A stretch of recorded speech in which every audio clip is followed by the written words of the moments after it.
Have you ever pulled an all-nighter? Maybe for a final exam or a tight deadline. Most of us have. We drink some coffee, feel a bit groggy the next day, and then bounce back after a good night's sleep.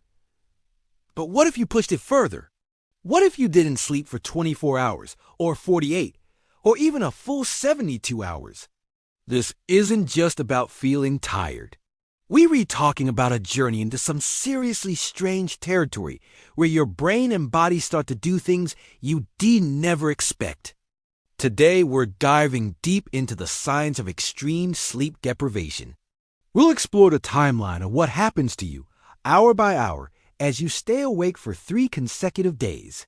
It's a fascinating and, frankly, a bit scary look at just how essential sleep is for our survival. This isn't just an academic exercise. Understanding these effects can change the way you think about your own sleep habits forever. So grab your comfiest pillow, you'll want it by the end of this, and let's begin the countdown. Let's start the clock. The first 24 hours without sleep. For the first 12 to 16 hours, you might feel surprisingly okay, especially if you're busy. You might even feel a bit euphoric or extra energetic. This is your body pumping out stress hormones like cortisol and adrenaline to keep you going. But don't be fooled. Under the surface, things are already starting to go wrong. As you cross the 16-hour mark, you'll start noticing the classic signs of being tired. Your concentration will begin to waver. You'll find it harder to focus on tasks, and your memory will start to slip. Ever forget where you put your keys when you're tired? Imagine that, but 10 times worse. Your decision-making skills also take a hit.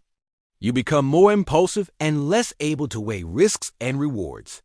This is why driving while tired can be as dangerous as driving drunk. Your reaction time slows down significantly.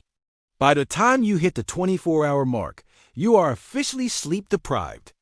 Your cognitive impairment is equivalent to having a blood alcohol content of 0.10%, which is over the legal limit for driving in most places. You'll feel irritable, your emotions will be all over the place, and you might experience physical symptoms like hand tremors and slurred speech.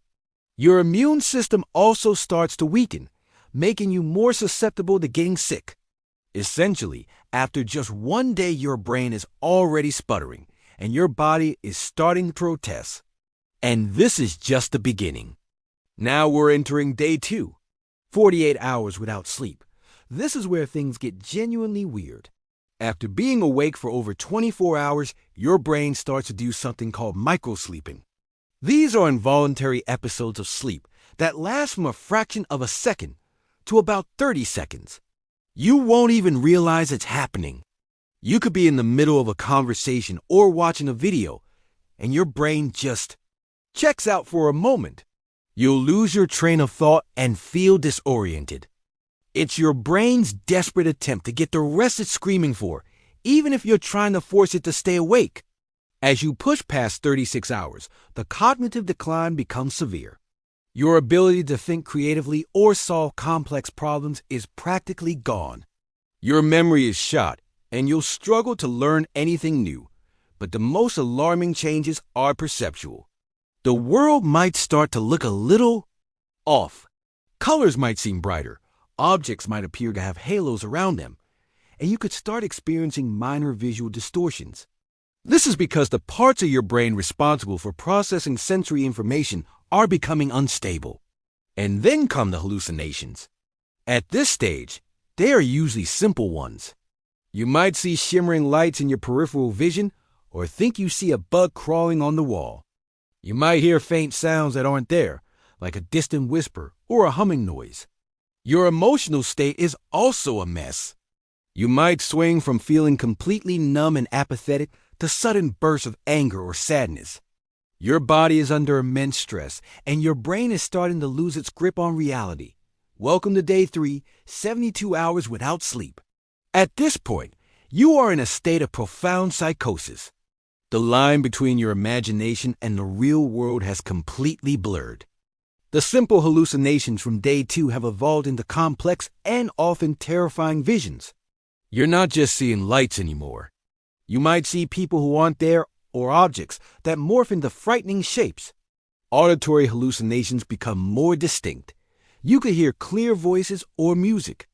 Your thinking becomes completely disorganized and paranoid.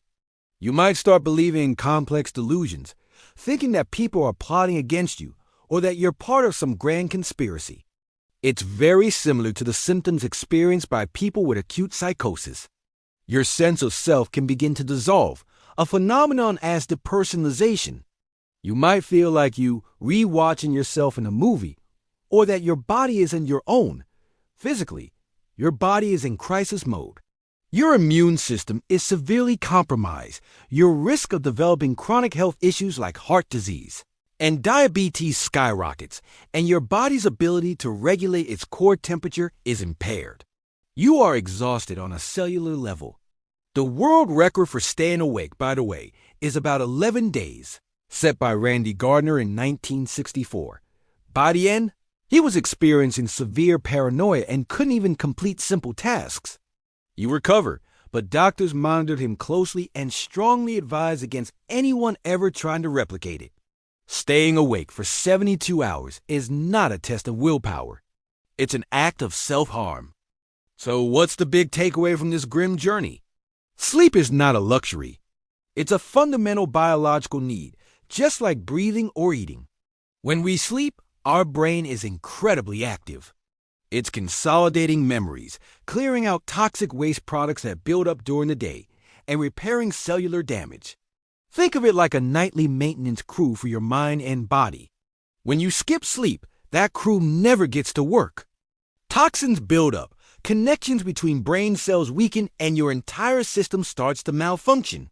The effects we've discussed, the cognitive decline, the emotional instability, the hallucinations, are all direct results of denying your brain this essential maintenance period. The good news is that for most of us, recovery is possible. After an episode of sleep deprivation, the body prioritizes deep, slow-wave sleep and REM sleep to catch up. This is known as sleep debt. While you can't bank sleep, you can certainly recover from a short-term deficit.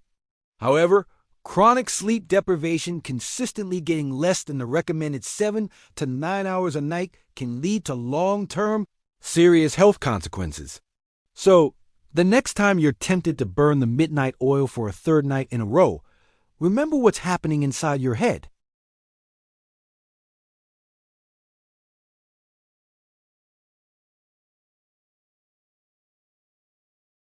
Prioritize your sleep. It's one of the most powerful things you can do for your health and well-being.